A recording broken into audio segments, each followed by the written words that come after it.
साहित्यिक महेंद्र कुमार घड़ाई मु पिला बेलू समाज को चिन्हे समाज को जाने निरीखे देखे मो भितरे समाजर व्यापकता भरी रही समाज भली अनुष्ठान विरल समाजर रुचि समाजर आग्रह समाजर आवश्यकता को नहीं दैनिक संवादपत्र समाजटी बेस परिपृष्ट आदरणीय एवं विश्वास भाजक भाव में काम करुछि। लोकसेवक मंडलर संपादक निरंजन रथ महोदय एवं दैनिक समाजर संपादक माननीय प्रमोद कुमार महापात्रंकर आह्वान एवं एई निश्चिन कोइल समाज प्रतिनिधि सुरेंद्रनाथ राउतुंकर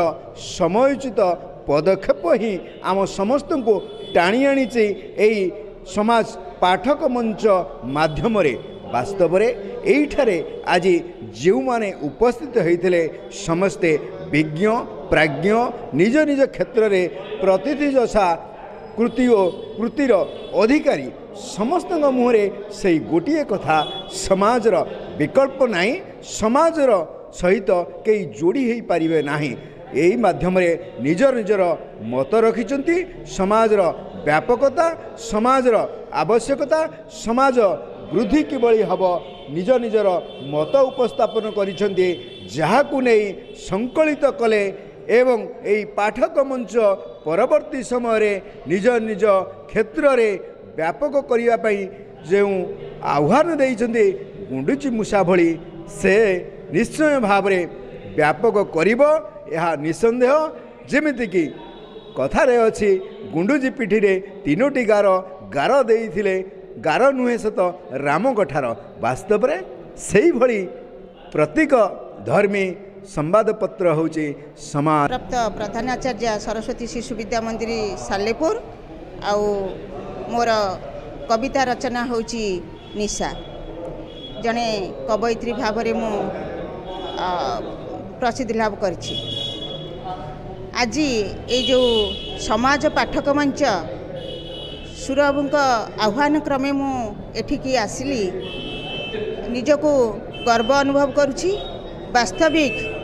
समाज आम समाजर मुख दर्पण समाजर बहुल प्रचार प्रसार पाठक संख्या वृद्धि निमंते सुरबाबू आज ये जो पदक्षेप नहीं आम मान को एकत्रित करी समाजर प्रसार वृद्धि दिगरे जो सचेतनता वार्ता आम भितर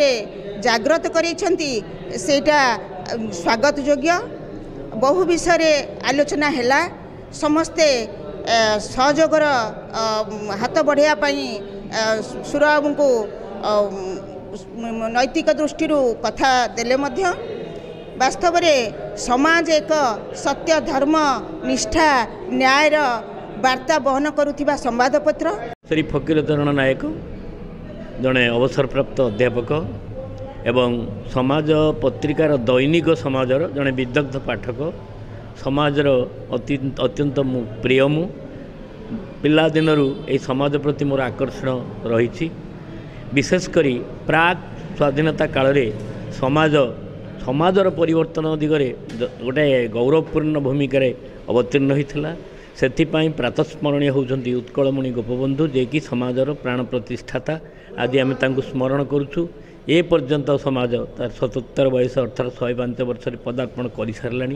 निश्चित से समाज दीर्घायु कारण समाजर निच्छक छवि प्रदान करिबारे समाजर भूमिका अत्यंत गौरवमय भूमिका एक कथा कई केबे हेले अस्वीकार करिपारिबो नाही। जेते पत्रिका प्रकाश पाउथिले मध्य समाजर लेखा समाजर शैली समाजर भाषा निश्चित हृदय स्पर्शी एणु आज आम यही अंचल निश्चिंत कोइल अंचल संवादर जे सांबादिक अच्छी सुरेंद्रनाथ राउत महोदय एक बड़ धरणर उद्यम आरंभ करते सफल होती से जड़े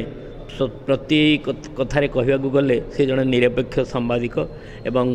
ग्रामांचल संवाद को से सुंदर भाव में समाज में प्रकाशित करने उद्यम आरंभ कर उद्यम सफल होता है तेणु से अत्यंत लोकप्रिय आज समाज पाठक मंच